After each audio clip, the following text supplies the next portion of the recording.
कौन ब्रह्मा का पिता है, कौन विष्णु की मां, शंकर का दादा कौन है, हमको दे बता। ये जानने के लिए कृपया सुनिए। जगत गुरु तत्वदर्शी संत रामपाल जी महाराज के अमृत वचन सर्व पवित्र धर्मों के पवित्र शास्त्रों के आधार पर।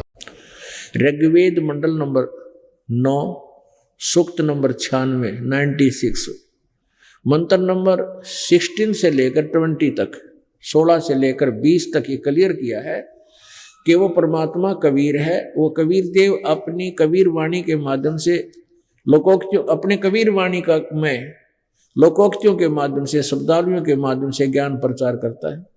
उनके द्वारा जिस कारण से वो एक प्रसिद्ध कवि की उपाधि प्राप्त करता है और वो तीसरे मुक्ति धाम में रहता है, वो पूर्ण परमात्मा है। तो पुण्यात्माओं, अब हम इसको अच्छी तरह समझ सकेंगे अपने सद्ग्रंथ श्रीमद् भगवत गीता को। देखिए श्रीमद् भगवत गीता अब पढ़ेंगे। ये है श्रीमद् भगवत गीता और अध्याय नंबर 15। ये प्रथम मंत्र आपने पढ़ा, अब फिर पढ़ लीजिए। अब ये आसानी से समझ में आएंगे।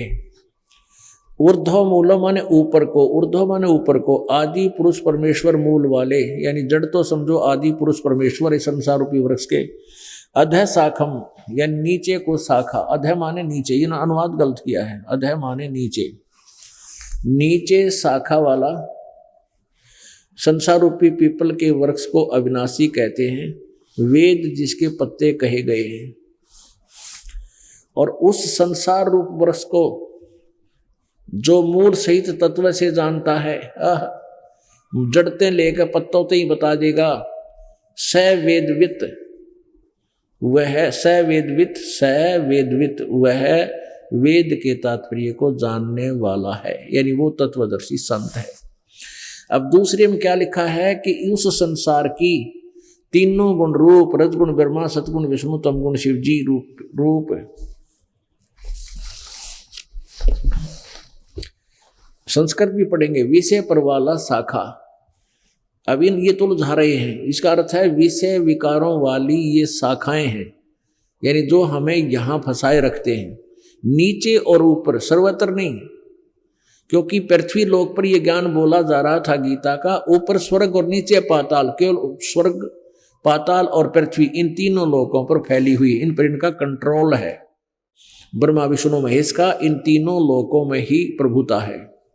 एक एक विभाग के मंत्री हैं। मनुष्य लोक अब आगे बताए हैं कि ऊपर नीचे फैली हुई, सर्वत्र नहीं। मनुष्य लोक में यानी इस पृथ्वी लोक में और स्वर्ग लोक में और इन पाताल लोक को मनुष्य लोक बोलते हैं। कर्मों के अनुसार बांधने वाली मूलानी, यानी इसकी जड़ें हैं, मुख्य कारण है, ये हमें यहाँ फंसाए रखते हैं, ब्रह्मा विष्णु में सुलझाए रखते हैं। भी नीचे और ऊपर, अधः माने नीचे, ऊर्ध्व माने ऊपर, सभी लोकों में नहीं, ऊपर और नीचे, स्वर्ग और पाताल और पृथ्वी तीनों पर व्याप्त हो रही है। आगे देखना, तीसरे में लिखा है कि इस संसार वृक्ष का स्वरूप, इस संसार रूप का वृक्ष स्वरूप वैसा यहां विचार काल में नहीं पाया जाता, क्योंकि न इसका आदि और न इसका अंत है और न इसकी अच्छी प्रकार स्थिति है। इसलिए इस सुविरुद्ध मूलम, अहमता ममता और वासना रूपी नहीं, इसलिए इस सुविरुद्ध मूलम, अति दृढ़ मूल वाले, सुविरुद्ध माने जो कभी नाश में न आने वाले ऊपर के स्थान, जिनको जड़ कहते हैं, ऊपर का हिस्सा, सतलोक, अलखलोक, अगमलोक और अकैलोक आदि को, वो तो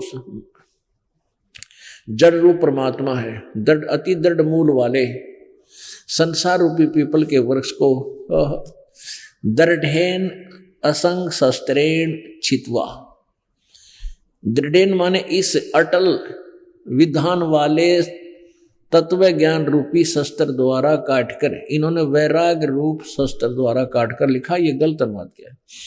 दृढ़ माने उस अटल विधान वाले तत्व ज्ञान रूपी शस्त्र द्वारा काटकर, अर्थात अच्छी तरह समझकर। अब चौथे में निर्णय दिया है,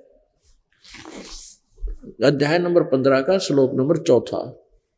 उसके पश्चात उस परम पद रूप परमेश्वर को, यहां लिखना चाहिए था उस परमेश्वर के उस परम पद की, पदम मन परम पद की भली भांति खोज करनी चाहिए, जिसमें गए हुए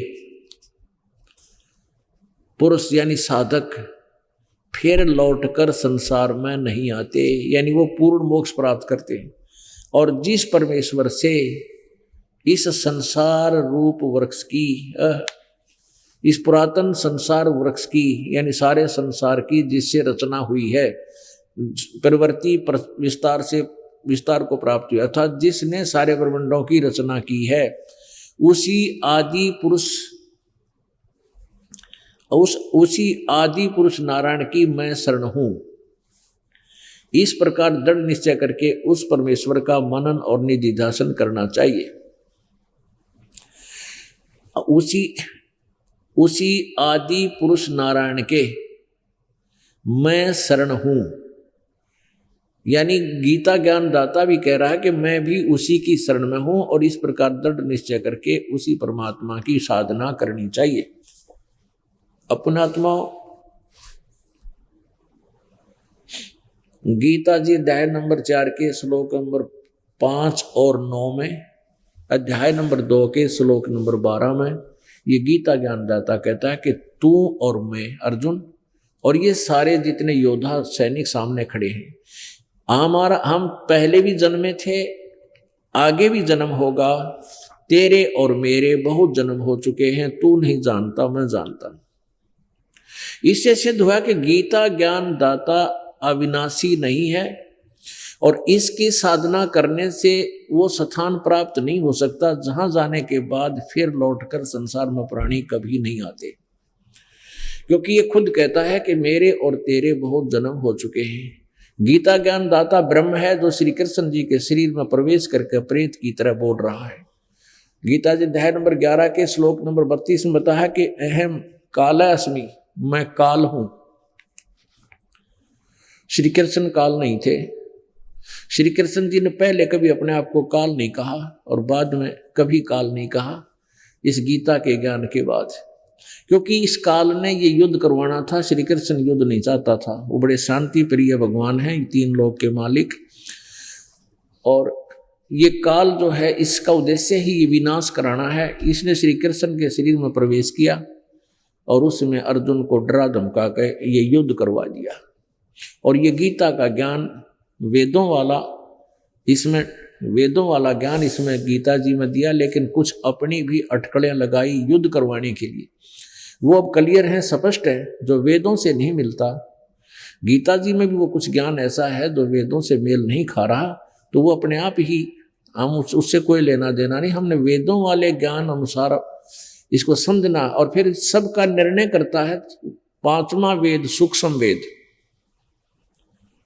जो परमेश्वर ने कबीर जी ने अपनी अमृत वाणी में आकर स्वयं बोला है, जिसका प्रमाण गीता जी अध्याय नंबर 4 के श्लोक नंबर 32, 33 और 34 में है कि उस तत्व ज्ञान को जो सच्चिदानंद घन ब्रह्म की वाणी में, ब्रह्मणे मुखे माने सच्चिदानंद घन ब्रह्म की वाणी में जो विस्तार से कहा गया वो तत्व ज्ञान, उस तत्व ज्ञान को तू तत्वदर्शी संतों के पास जाकर समझ, उनको दंडवत प्रणाम करने से, कपट छोड़कर प्रसन्न करने से वो तत्वदर्शी संत तुझे तत्व ज्ञान का उपदेश करेंगे। फिर वैसे साधना करना जैसे वो बताएं।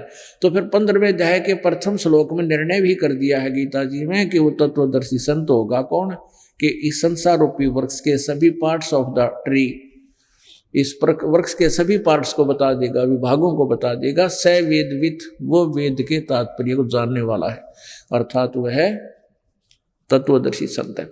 अब आप जी ने ये देखा कि तत्वदर्शी संत जो आएगा वो परमात्मा ही होगा। ये प्रमाण हमने लेना है कि तत्वदर्शी संत, गीता जी के अंदर बहुत ज्ञान दिया है, लेकिन फिर भी ऑप्शन छोड़ दिया है कि ये गीता वाला ज्ञान कंप्लीट नहीं है। यहां विचार खाल में यानी तेरे मेरे गीता जी के डिस्कशन में मैं इस कंसेप्ट को अच्छी तरह क्लियर नहीं कर सकता, क्योंकि मुझे आदि और अंत से गीता ज्ञानदाता कहता मैं परिचित नहीं हूं। इसलिए उसने ऑप्शन छोड़ दिया कि उस तत्व ज्ञान को तू जो गीता जी से भी बाहर का है, तत्वदर्शी संतों के पास जाकर समझ। तो वो तत्वदर्शी कैसे हैं वो भी बता दिया कि वो तत्वदर्शी संत ऐसा होगा और वो परमात्मा ही स्वयं आते हैं। ये प्रमाण और करना पड़ेगा। परमेश्वर ने स्वयं आकर बताई, स्वयं वो परमात्मा जो बनारस में आए थे, काशी में आए थे, जुलाहा की भूमि की थी, वो पूर्ण परमात्मा है। वो परमात्मा है जो ऊपर तीसरे धाम में रहते हैं और वहां से चलकर गति करके यहां आते हैं। अपने आत्मा परमात्मा की भक्ति करना बहुत आसान है।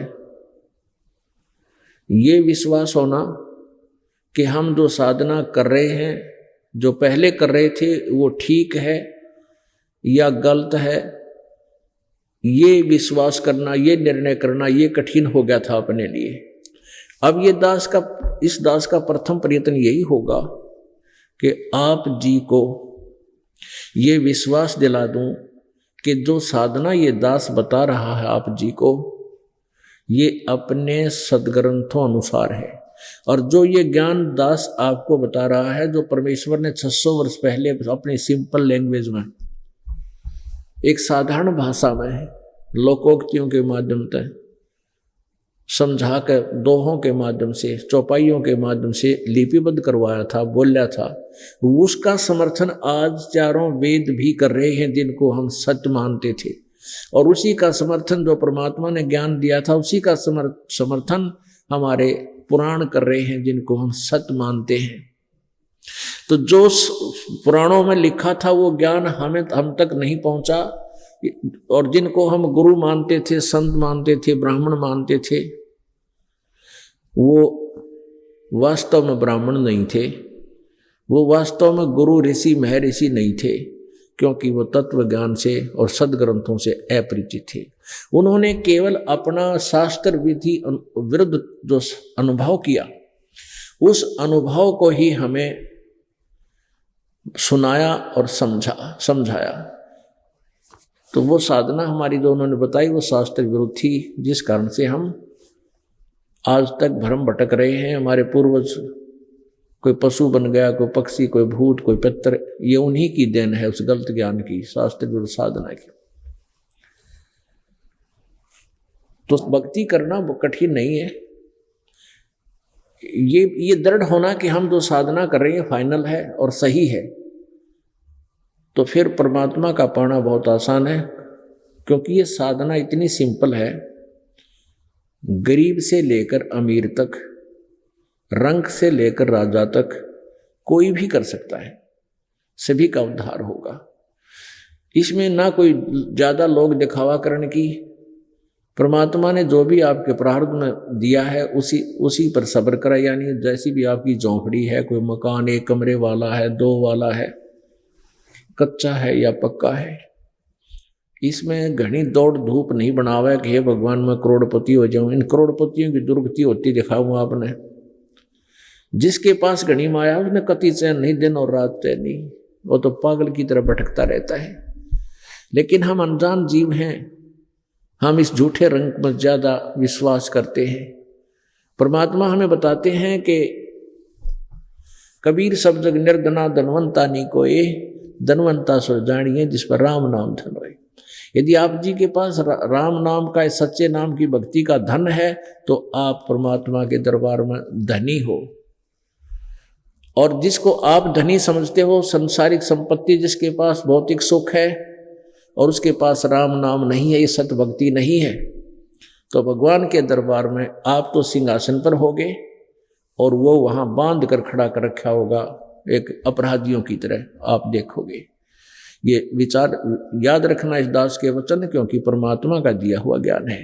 हाँ, यदि उस धनी भी और राजा भी सत साधना करता है मर्यादा में रहकर, फिर दोनों ही आप राम नाम के धनी भगवान के दरबार में हो गए। तो परमात्मा कहते हैं कबीरा सब जग निर्धना धनवंता नी कोय, धनवंता सो जानिए जिस पर राम नाम धन होए।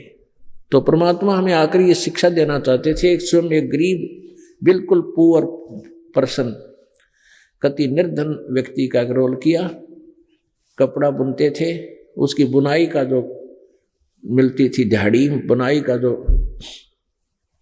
मेहनताना मिलता था, उस मेहनताने से अपना गुजारा करते थे और उसमें से भी दान किया करते थे।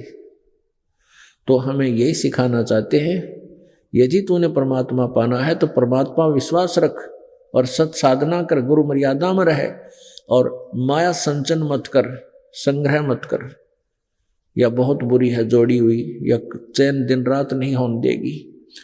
फिर तू भक्ति सत भक्ति कर रहा है, जब आप पर कोई ऐसी समस्या आवेगी फिर देखियो परमात्मा कैसे आपके ऊपर धन की वर्षा कर देगा।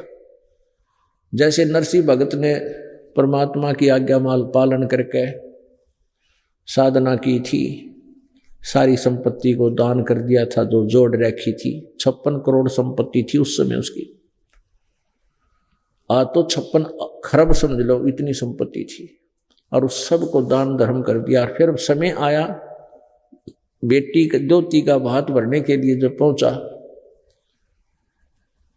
वहां परमात्मा ने वर्षा कर दी थी धन की, सोने और चांदी और सिक्कों की, पूरे उस नगर में।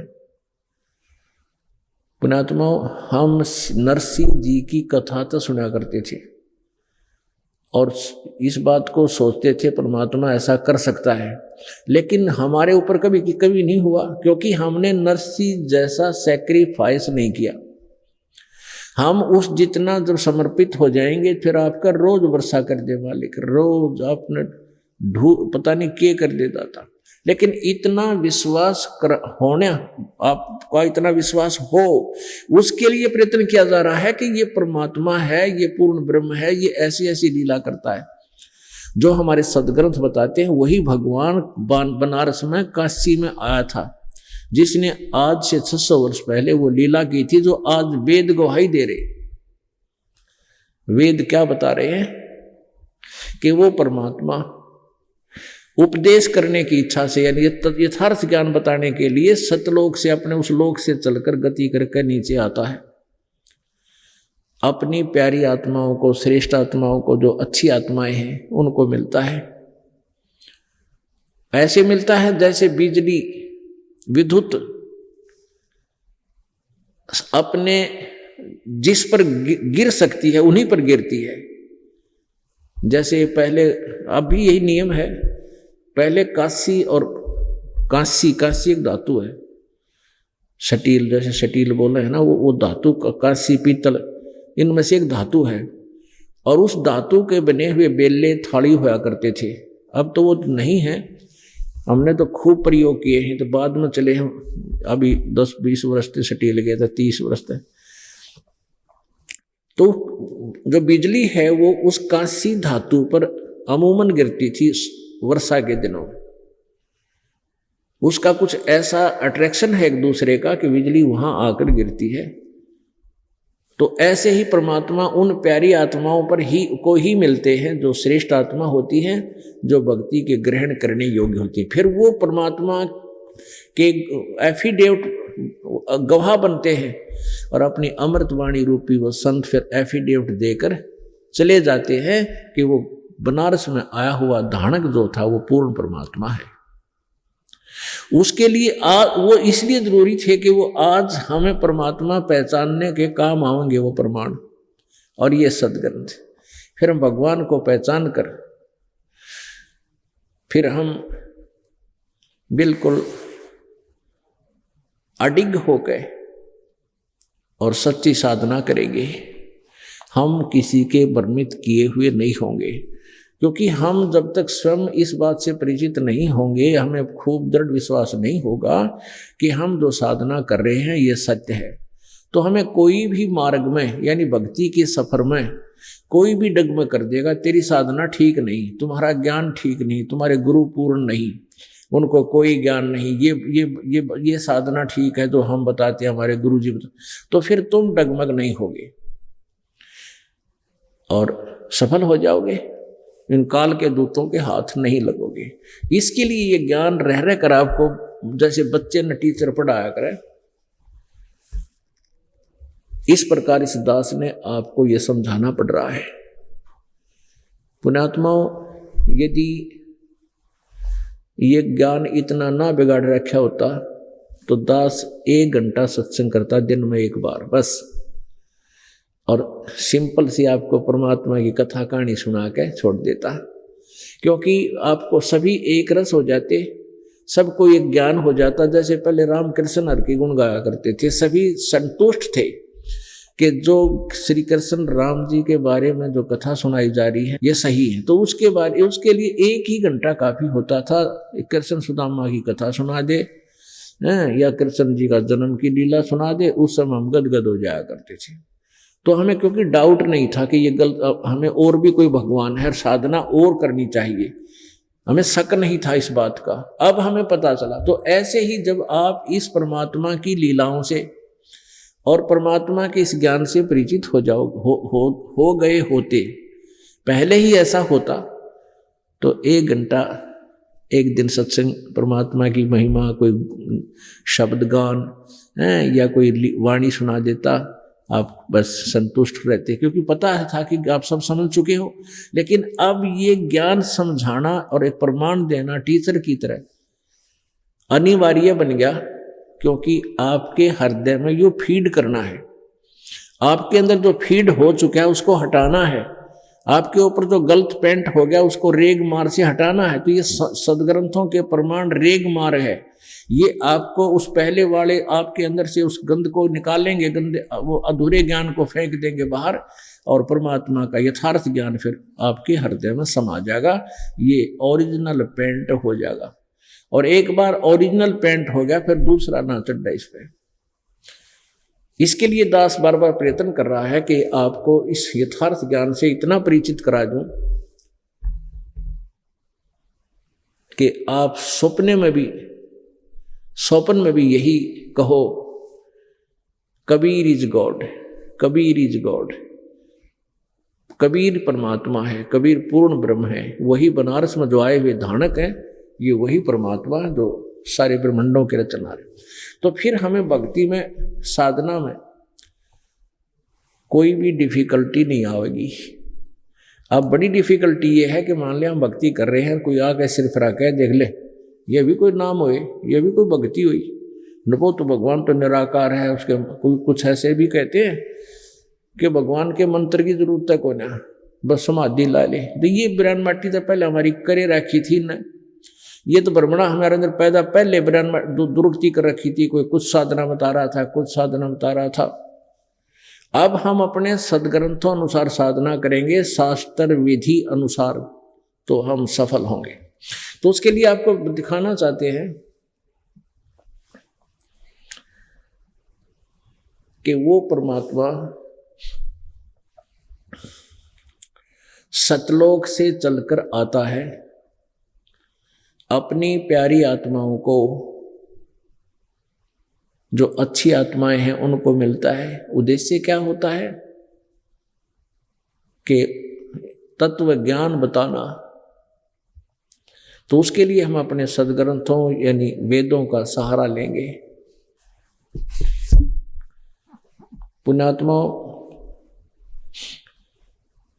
आप जी सत्संग में आते हैं,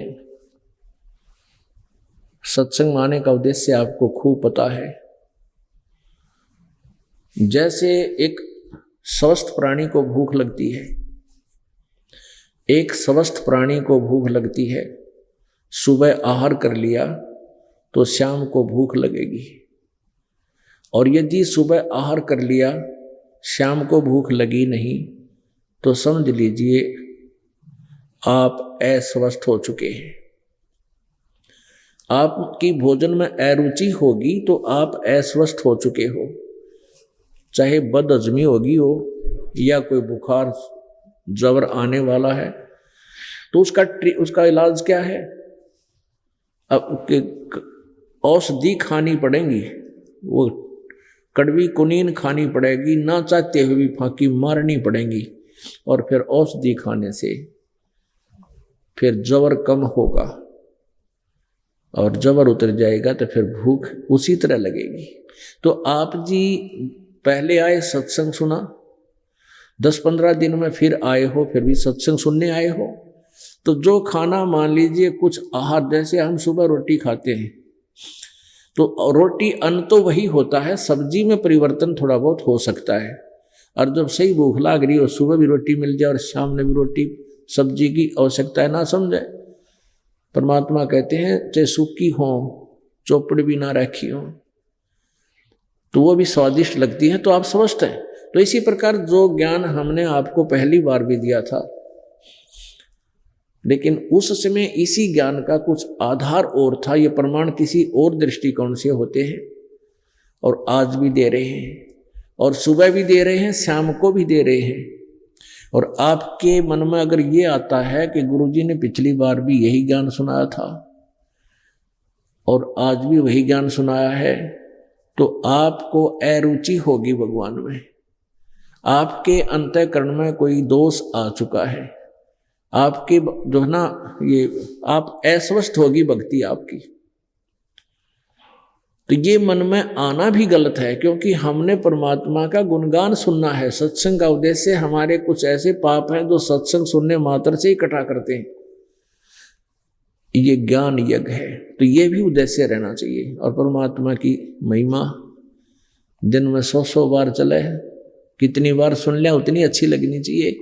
तो आपकी भक्ति ठीक चल रही है, आपका नाम स्वस्थ है, आपकी भक्ति दुरुस्त है, नहीं तो गड़बड़ हो ली। तो उसके लिए उसका समाधान क्या है कि ना चावे मन, नाचाण दे मन तरागनी, सुनना चाहे घुट्टी लाना चाहे हैं, अरीब चर्चा कर दे किसी बकवाद की, फलाना को न्यू हो गया और फलाना न्यू हो रहा था, सारा दिन बतला लेगा, कति अरुचि को ना 6 बजे चर्चा कर ले दिन में, उसकी कति राजी होकर सुने। तो इस मन को भी हमने सेट करना है, तो उसका ट्रीटमेंट यही है। जैसे कुनीन कोई खाकर राजी को ना, लेकिन खानी पड़ेगी, अरुचि में भी खानी पड़ेगी। तो इस परमात्मा का सत्संग जो है, ये वचन है, अगर आपको अरुचि होती है तो ये सुनता ही रहे, ध्यान से सुने, और ये कड़वी दवाई फिर दोबारा सेट कर देगी आपको, फिर रुचि हो जाएगी, 10 मिनट में देख लेना। तो इस प्रकार हमने अपने इस मन पापी इस दुष्ट को रोकना है, भक्ति मार्ग में लगाए रखना है, और भक्ति की कमाई से ही ये हमारे काबू आओगा। ना तेरे सी मुनियों के बकल तार दिए इसने, एक बार तब पता नहीं कि कठिन और उल्टी साधना की तय करवा ले, कति कर लेगा प्रसन्न हो करके। ऋषि लोग गुफाओं में चले जाते, जंगल में चले जाते, समाधिस्थ हो जाते, बैठे रहते, कोई दिनों तक भूखे प्यासे, तो वो मन करवावा था, और फिर उनको बना लेता सिद्धि युक्त। उन सिद्धियों से फिर वो एक दूसरे पर करके उठपटांग, और फिर महर्षि पाक का बैठ जाते, दुनिया पूजा करने लग जाती। आप भी गधे बनते और अनुयायियों को भी दुर्गति करवा देती, काल के जाल में रख देते। आप देख रहे हो कावड़ लेने जाया करे, कावड़ विशेषकर हरियाणा में ज्यादा परंपरा होगी इसकी। वो कावड़ के है हरिद्वार ते गंगा का पानी लावे, 2 लीटर होगा गणा, और पैदल जा या पैदल आवे, कई ऐसे हैं वैसे चले जाते हैं गाड़ियों में, वापस पैदल आते हैं, या जाते भी पैदल हैं आते भी पैदल हैं, फुट पर। अच्छा, और कितना कठिन काम है, पाया में छाले पड़ जाए, सूज जा, कति सोई आ जाती है, और गोली खा ले, ये पीड़ा नाशक हैं, वो गोलियां खा खा के फिर भी चलते रहते हैं, और उस काम को करके छोड़े, क्योंकि उनको पता ही इतना है। जब उनको ये पता चल जाएगा कि ये साधना कितनी सिंपल है, नाम उठत नाम बैठत नाम सोत जागवे, नाम खाते नाम पीते नाम सेती लागवे, अपना काम भी करे, भक्ति भी करता रहे, चलता फिरता बैठ के, तो इसमें रुचि ना बनती इसकी। तो इसका मन ने डले ढुआणत मतलब है, ये चाहता है कि ये प्राणी उल्टी साधना करे, काल के जाल में फंसा रहे, और ये काल का दूत है। आत्मा परमात्मा पूर्ण ब्रह्म की अंश है। आत्मा को यहाँ से निकालने के लिए परमात्मा आते हैं और ये ज्ञान समझाते हैं। अब आपको दिखाते हैं ऋग्वेद मंडल नंबर 9 सूक्त नंबर 86 मंत्र नंबर 26 और 27। ये 9 और 10 मंडल अनुवादित है, इसमें इकट्ठा ही जल्द है। ये कहाँ से प्रकाशित है? सार्वदेशिक आर्य प्रतिनिधि सभा, महर्षि सिद्धांत भवन, रामलीला मैदान, नई दिल्ली। मुद्रक है Prince of set printers, 1510 Pataudi house, Daryaganj, Nai Delhi. महर्षि दान सरस्वती कृत इसका अनुवाद, बाकी ये किसी और ने किया है। ये तो इसलिए लिख देते थे इसका नाम कि इसके नाम पर ये बिक जाया करते, बेचा करते ये लोग। ये जो यहाँ पर इन्होंने अनुवादक गलत लिखा है, क्योंकि महर्षि दानंद जी ने एक यजुर्वेद पूरा, ऋग्वेद का केवल मंडल 1 से लेकर 6 तक अनुवाद किया था, फिर इनकी मृत्यु हो गई थी। अब उसके बाद ऋग्वेद के मंडल नंबर 7 से लेकर 9-10 तक किसी और ने अनुवाद किया, और उसने बहुत कुछ ठीक किया है। और दयानंद ने तो बैठा बैठा रखा था अनुवाद का भी, एंड बैंड बिरनी के हे मनुष्य हे लोगो, मनुष्य और लोग कहीं दो हो जाते हैं। मतलब अपनी उस अज्ञान सोच को, सत्यार प्रकाश वाली सोच को कि परमात्मा निराकार है और वेद बताते हैं वो साकार है, मनुष्य सदृश्य है और मनुष्य की तरह यहाँ आता है, मनुष्य के समान लीला करता है, एक जीवन ऐसा जीता है, ये वेद बताते हैं। तो इसलिए उसका उद्देश्य अपने उस अज्ञान को ही वेदों में सिद्ध करने के लिए अनुवादों को गलत किया। लेकिन ये कुछ मालिक की दया थी, वो थोड़ा जल्दी मर गया, न तो सारा नाश करके जा अनुवाद का। इब दास कोई अनुवाद करके आपने दिखावे तो आप कति नहीं मान, आप तो मान लो, लेकिन वो नकली ना मान दो। न्यों कह रामपाल शिक्षित कोई ना, संस्कृत ना जानता, ये के जाने वेदों के अनुवाद गलत करे हैं, तो आपका भी बात गड़बड़ी में रह जाती। तो परमात्मा ने इन संस्कृत के जानने वालों से ही कुछ सद्बुद्धि दे कर एक आदि पुण्यात्मा को यो ठीक सा अनुवाद करवा दिया। और जब आपको ये यकीन हो जाएगा कि ये जो इतना ठीक है, तो जो संत जी गुरु जी बताएंगे वो सारा ही सच्चा पाओगे। क्योंकि ये जो अनुवाद आपको दिखाए तो बहुत बाद में दिखा रहा है दास, पहले वर्बली बताया करता था, 10 वर्ष से लगातार बताता आ रहा था कि परमात्मा, और वो कबीर परमेश्वर ने 600 वर्ष पहले ही बता रखा था। जिनको परमात्मा का साक्षात्कार हुआ, परमात्मा प्राप्ति हुई, उन महापुरुषों ने अपनी अमृतवाणी में यही प्रमाण दिया हुआ था, जो आज इसको वेद प्रमाणित कर रहे हैं। तो इससे हम परमात्मा को पहचान जाएंगे। बस इतना, और भगवान को पहचाने पाछे उसमें रुचि होगी। एक लाल होता है, एक मेरे ख्याल में 250 ग्राम का एक कंचा सा होता है वो, और जब उसको किसी अनजान व्यक्ति ने कहा कि 2 करोड़ रुपया का, कोई ना छुआ, उसने पटक एक लो है। और जब ये विश्वास हो जाएगा सचमुच 2 का कौन तो 10 करोड़ का है, तो पट भीतर लीजिए में डालेंगे उसने तुरंत इसमें, कि देखो और देख ले। तो ये दास आपको ये पहचान कराना चाहता है कि कबीर इज गॉड, और ये वो परमात्मा जो बनारस में आपने के एक दुल्हा सा दिखा था, ये मालिक थे, पूर्ण परमात्मा थे। इसकी महिमा वेदों में लिखी हुई है कि वो परमात्मा ऐसे आता है, ऐसे लीला करता है। यहाँ देखिए वो सह शरीर आते हैं। ये ऋग्वेद मंडल नंबर आपको दिखा रहे हैं, ये भी दिखा, ये कहाँ से प्रकाशित है। सार्वदेशिक आर्य प्रतिनिधि सभा, महर्षि सिद्धांत भवन, महर्षि सिद्धांत भवन, रामलीला मैदान, नई दिल्ली 2 से। ये इनके फैक्स और फोन नंबर हैं।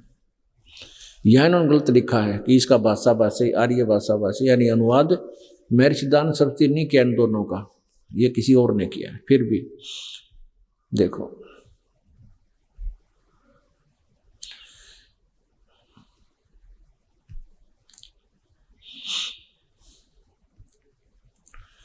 इसके मुद्रक हैं prince offset printers, 1510 Pataudi house, Daryaganj, Nai Delhi. ये इनके फोन फैक्स नंबर है।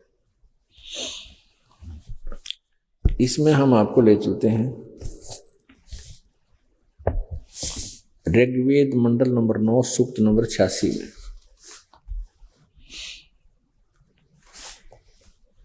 और 26 मंत्र ये क्या बताता है कि यज्ञ करने वाले यजमानों के लिए परमात्मा, यज्ञ माने धार्मिक अनुष्ठान, शास्त्र अनुकूल करने वाले यजमान माने भक्तों के लिए परमात्मा सब रास्तों को सुगम करता हुआ उनके विघ्नों का मर्दन करता है, उनके संकटों का नाश कर देता है और उनको पवित्र करता हुआ और अपने रूप को,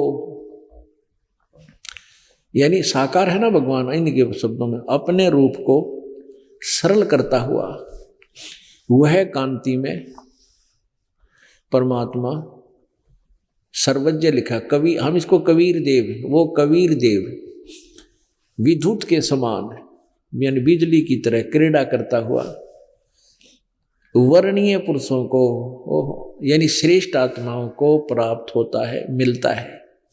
पुण्य आत्माओं ये स्पष्ट हुआ कि वो परमात्मा जो सत साधना करते हैं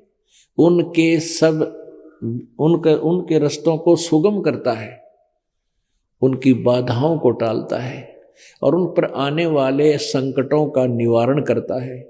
वो परमात्मा कबीर देव है।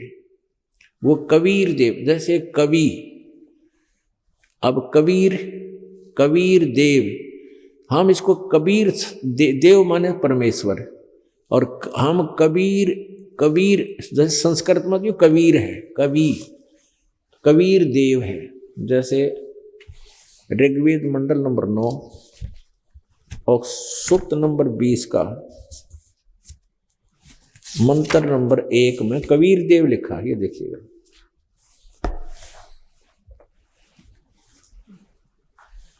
ऋग्वेद मंडल नंबर 9 और सूक्त नंबर 20,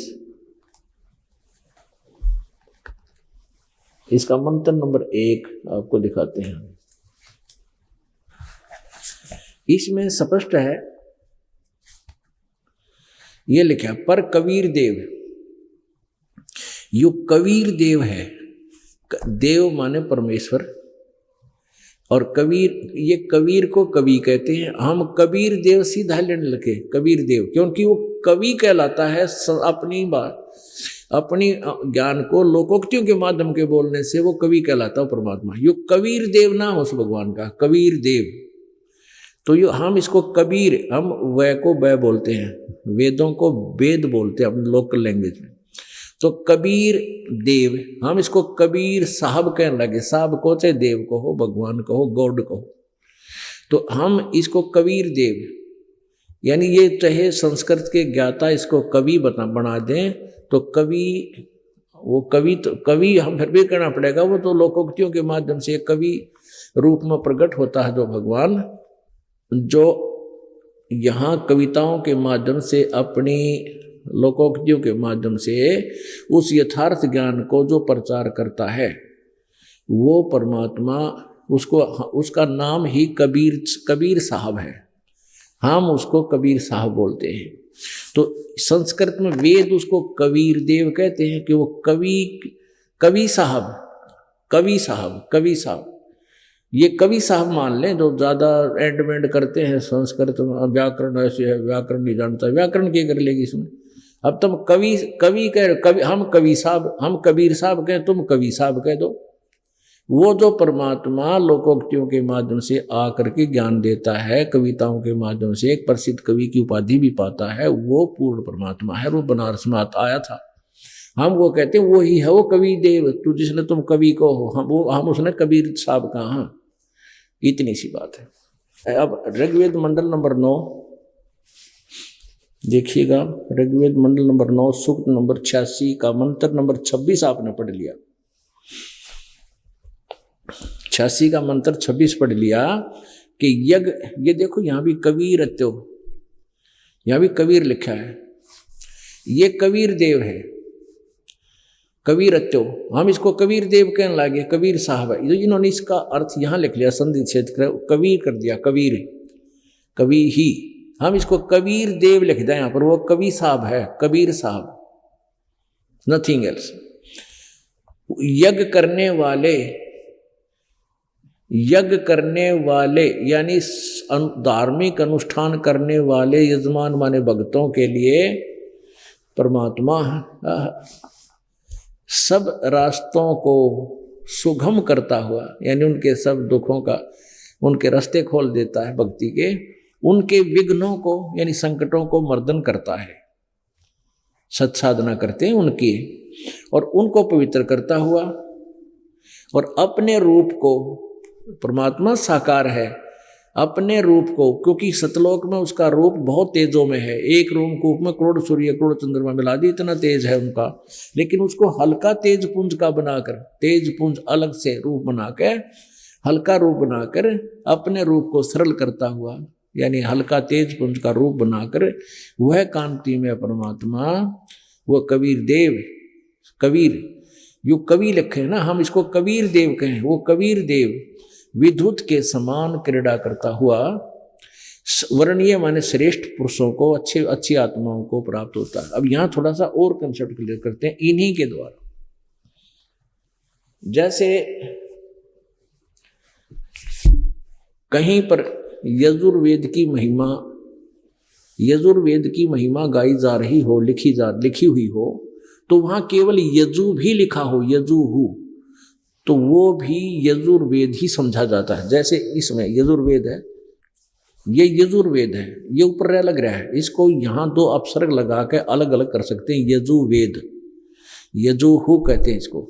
लेकिन इसका भी ये देखिएगा, यजुर्वेद ये महर्षि दानव सरस्वती ने अनुवाद किया है कंप्लीट, पूरे 40 अध्याय, 40 के 40 अध्याय का।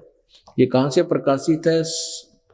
वही सार्वदेशिक आर्य प्रतिनिधि सभा 2/5 महर्षि दानंद भवन, रामलीला मैदान, नई दिल्ली, ये दूरभाष है। ये दुर्वेद आर्य भाषा भाष्य महर्षि दानंद सरस्वती कृत। मुद्रक है प्रिंस ऑफसेट प्रिंटर्स 1510 पट of the house, Daryaganj, Nai Delhi से। इसके 36 नंबर अध्याय में ये कंसेप्ट क्लियर होता है जो दास करना चाहता है। ये है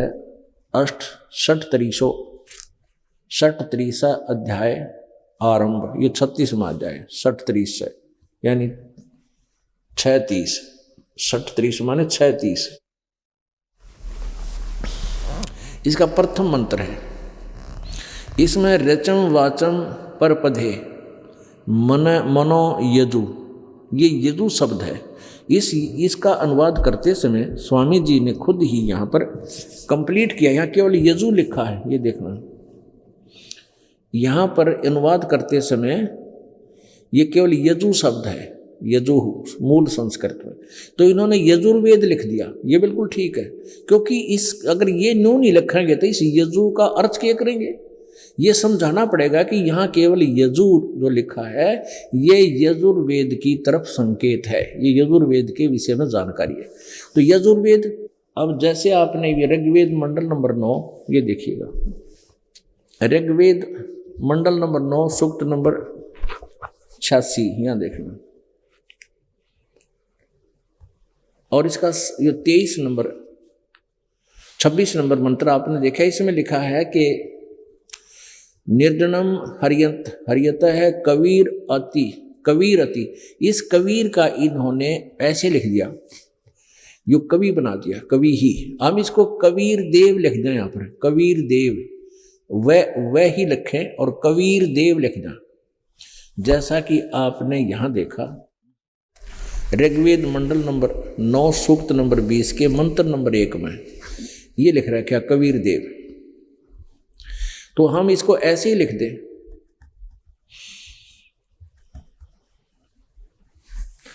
ये कबीर देव है। हम इसको यहां भी इन्होंने इसको कवि को 2 भागों बांट दिया, ये कवि में दावी कर दिया, वह परमात्मा कवि का अर्थ कर दिया मेधावी है, कोई बात है, कवि का अर्थ मेधावी होया करे। वो परमात्मा कबीर देव है, यो कबीर देव, ये लिखना चाहिए था, वह कबीर देव है। इसमें तो स्पष्ट लिखा है, अगर केवल कवि शब्द भी है जैसे इसमें है ऋग्वेद मंडल नंबर 9 सूक्त 86 के मंत्र 26 में, वह कबीर अति, कबीर अत्यो, तो इन्होंने इसको अकेला सिंगल कबीर कर दिया और अत्यो यू न्यारा कर दिया, अत्यो। तो यहां हम लिखते हैं वह कबीर देव है।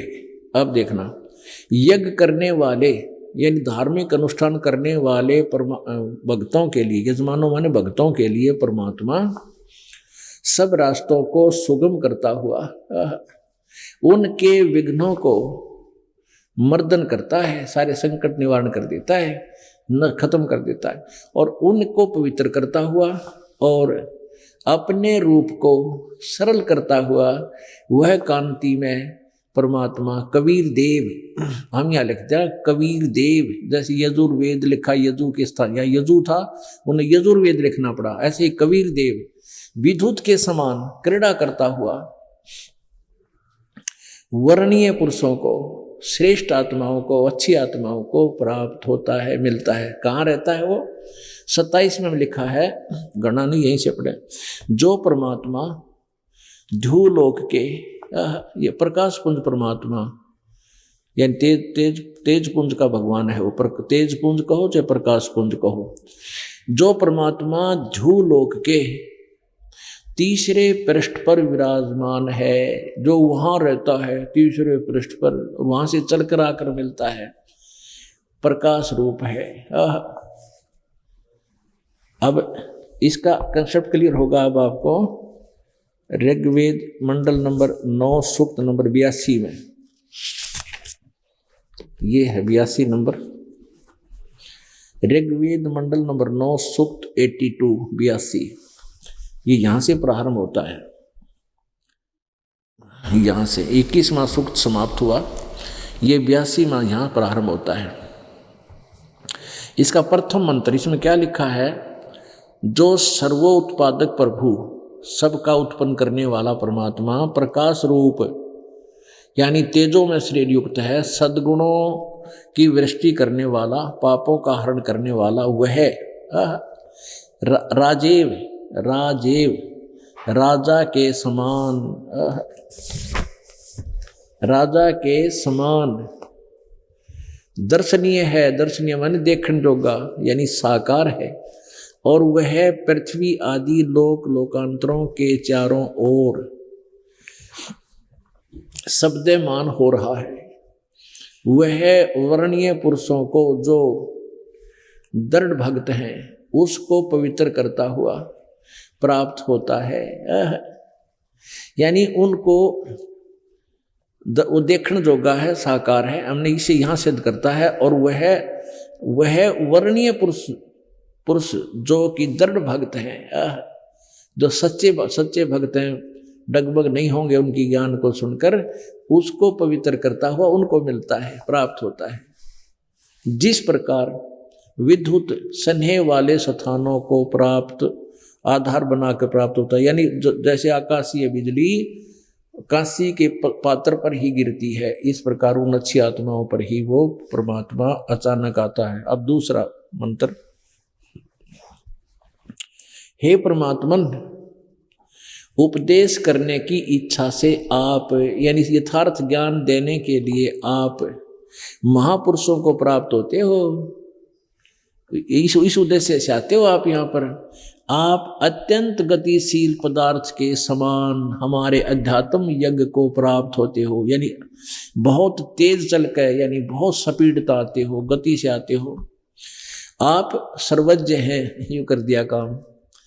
यहाँ लिखा है कवि वेदस्या, आप कवि हैं, यहाँ लिखा आप, ये इसका अर्थ कर दिया कबीर वेदस्या, ये लिखना था आप कबीर देव हैं, कबीर देव लिख दो, कोई बात ना, आप व्याकरण के चक्कर में बड़ा होता है, इसको कबीर देव हैं, यहाँ कबीर देव, हम उसको कबीर साहब कह देते हैं, कबीर देव, कबीर साहब, आप कबीर देव हैं, शुद्ध स्वरूप हैं, हमारे पापों को दूर करके हे अमर परमात्मा, सो माने हे अमर परमात्मा आप हमको सुख दें। अपने आत्माओं, एक ये अभी आपको दिखा देते, ऋग्वेद मंडल नंबर 9 सूक्त नंबर 20 का मंत्र नंबर 1। इसका ये देखो मंत्र नंबर 1, इसमें स्पष्ट लिखा है कि पर कबीर देव, ये कबीर साहब, हे परमात्मा वह परमात्मा कबीर देव है, ये सीधा लिख देना चाहिए, वह कबीर साहब है, कबीर साहब वह परमात्मा कबीर देव है, मेधावी नहीं, सबका रक्षक, और सबका रक्षक है। यहाँ विते यानी ये लिखा विद्वानों की तृप्ति के लिए, ये इन्हीं का अनुवाद हम पढ़ें, वह परमात्मा कबीर देव है, या लिख ले, और सबका रक्षक है, विद्वानों की तृप्ति के लिए ज्ञान देता है।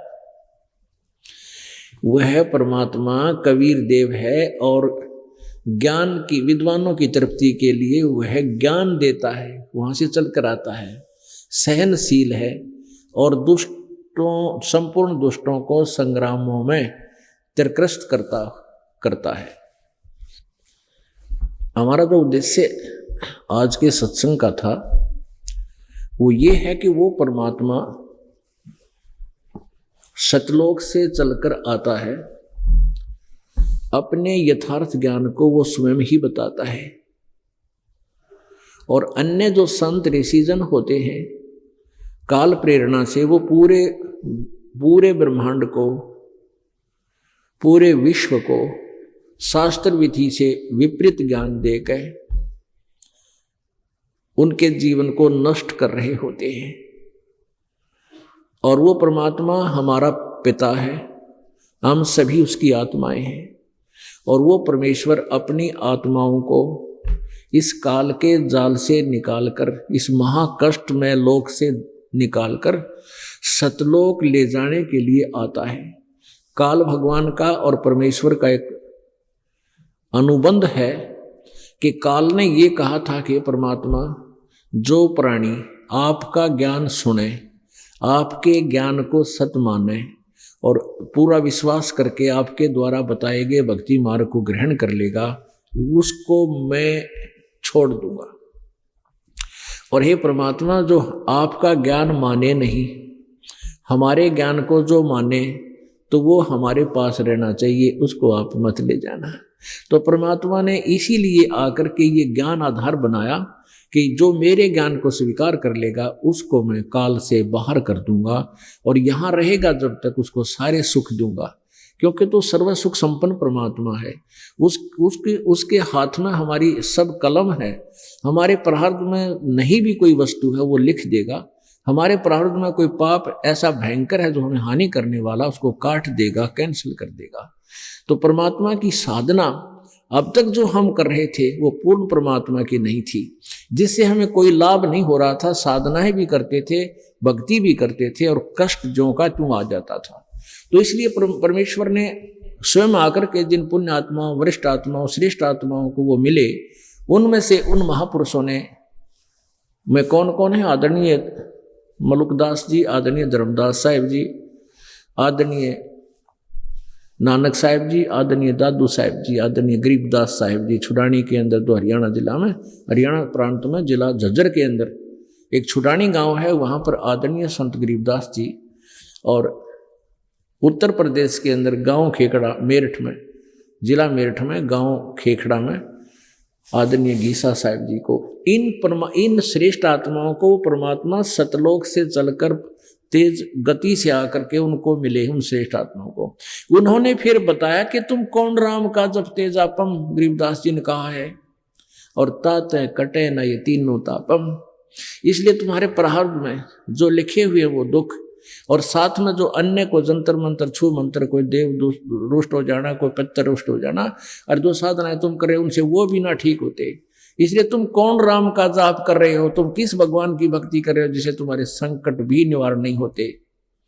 उसके लिए फिर पता है कि समर्थ का शरणागह हो रंग होरी हो, और कदे ना हो अकाज राम रंग होरी हो। समर्थ माने उस परम अक्षर ब्रह्म का शरण लो परम संत के माध्यम से।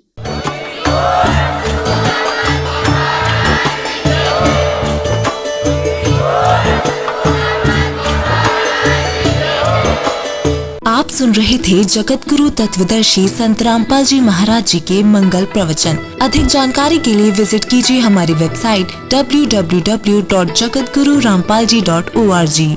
संत रामपाल जी महाराज जी के शुभ आशीर्वाद से पूरे विश्व भर में 500 से भी ज्यादा नाम दीक्षा केंद्र हैं, जिन पर संत रामपाल जी महाराज जी द्वारा ऑनलाइन निशुल्क नाम दीक्षा दी जा रही है। अपने नजदीकी नाम दीक्षा केंद्र का पता करने के लिए संपर्क करें 8222880541।